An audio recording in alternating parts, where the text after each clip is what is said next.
I know, right? Yeah. You know, are we ready? Just one second. Okay. Yes. For you, what had you read the books before you heard anything? I had, Okay, yeah. you had. So, when you were reading the books, did you think, "Ooh, Azrael looks like he might be kind of fun if they ever make a movie"? The funny thing is, yes, I did. I very much wanted to.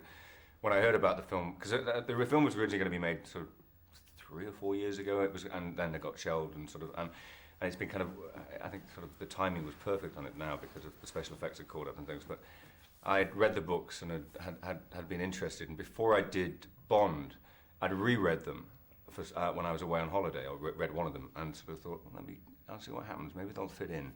And just by luck, I phoned up the producer, Eileen Meisel, and sort of asked her, what's the situation? And she said, well, it's there if you want it. So it was luck. What about, for people who don't know the books, what about Azrael makes him such a great character? I mean, he's so, of course, it's the 3-book arc that really makes him as rich as he is, but... Well, he's kind of an old-fashioned. I mean, we all based him, I think, on sort of Shackleton, on the explorer, and so this sort of gentleman explorer who I mean, what I liked so much about it, which you don't see in the film, is that he was a lord and he lost everything. He lost everything because, in fact, he murdered somebody, and there's kind of a complicated story that goes on. So there's this sort of grief inside him, but he's just very single-minded, and he's a revolutionary within this world, because actually what he wants to do is split the world apart and change and mingle everything up so that everything can move forward.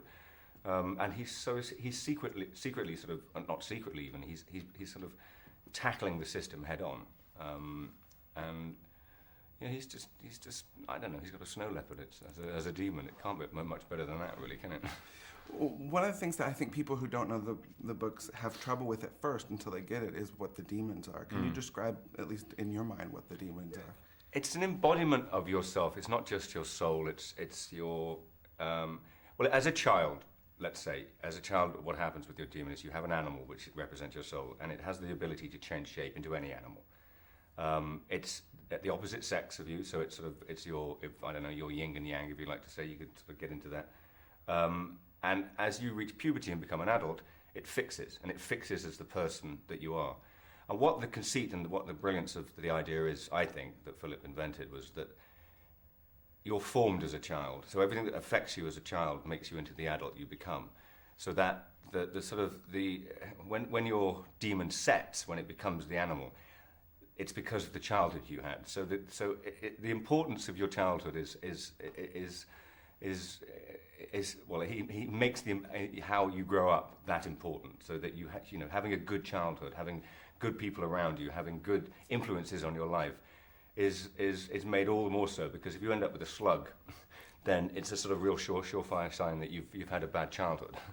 Well, after acting with, I don't know if you Nicole had to act with green balls a lot. I don't know if you had to do that, but when you saw the movie, right? Yeah. When you finally see him on the screen, they did an incredible job. Oh, that's amazing.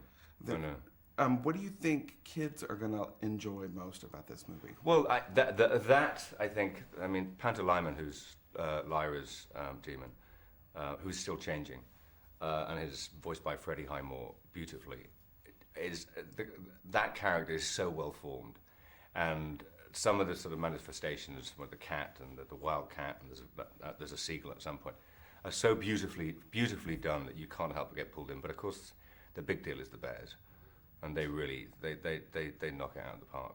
They did an incredible job with the bears. Yeah. It's amazing now that you can have completely non-real things occupy huge chunks of a movie, and it's completely really well. And they've done such. I mean, like we were saying, but it's 5 years ago they couldn't have done this. It wouldn't. The technology wasn't ready for it. So if we get to do the next 2 movies, which would be great. I mean, who knows? Hopefully, please God.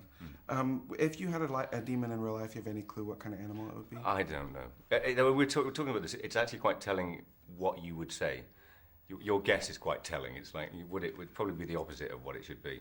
But I'm happy with the snow leopard.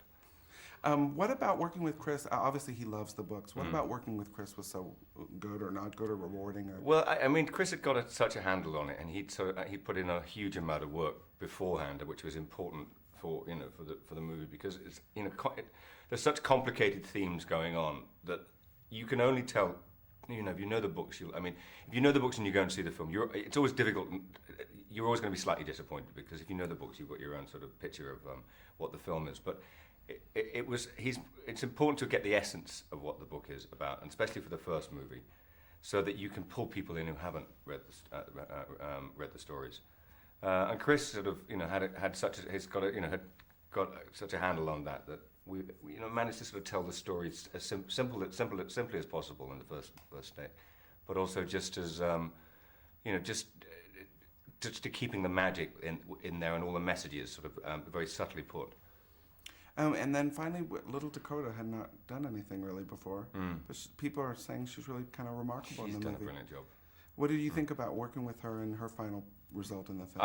I had a great time working with her. We you know, I just tried to keep it as fun and lively on set as possible because, you know, her energy. I mean, she was working really hard and getting tired, obviously, because she's young, but just to kind of keep her energy levels up and keep us, you know, I just teased her a lot.